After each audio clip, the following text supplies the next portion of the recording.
Good afternoon. After the step of reciting a Borei Priagafen on a cup of wine or grape juice, the next step in the process of making Havdalah is to recite the bracha on the Besamim. The reason for this is that Chazal instituted that every Motzei Shabbos, in the context of Havdalah, we make a bracha on the Besamim and smell it, as a sense of comfort for our remaining soul after our Neshama Yesera, our additional soul which we receive on Shabbos, leaves us. Because of this, when Shabbos runs straight into Yom Tov on a Motzei Shabbos, the practice is not to recite a Borei Minei Besamim because we have the comfort of going into Yom Tov. Additionally, we don't recite Borei Minei Besamim after a typical Havdalah of Yom Tov, because of the fact that there is no Neshama Yesera which we receive on Yom Tov, and so this is relevant exclusively to Shabbos, and particularly a Shabbos which goes into a Chol. What can be used for Besamim?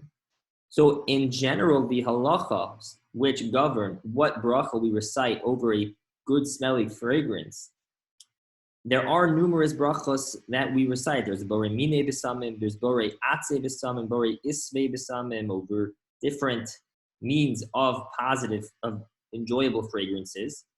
However, the Ashkenazi minhag is that in the context of Havdalah, whatever we use, be it cloves, which is a very common practice, or perhaps esrogim, or hadassim, or whatever it may be, over all of those, despite the fact that not in the context of Havdalah may require their own bracha, in the context of Havdalah, according to Ashkenazim, we would still recite a Borei Minei Besamim. However, the Sephardim do not have that practice, and in fact, they will say the Atzei Besamim or Isvei Besamim accordingly, depending on what they are using for that Havdalah.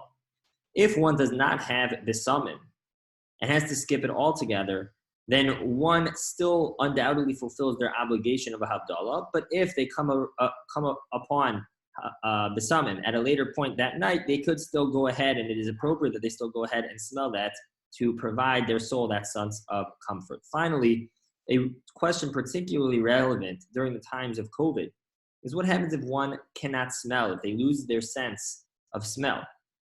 The halacha is that if one is making Havdalah only for themselves, then they should not, in fact, recite the bracha of Borei Minei Besamim, because after all, they can't smell. However, if they are making it for their wife or for their children or someone else who needs to fulfill their obligation, then one may go ahead and recite the bracha of Borei Minei Besamim on behalf of others who have the full ability to smell. Have a great day.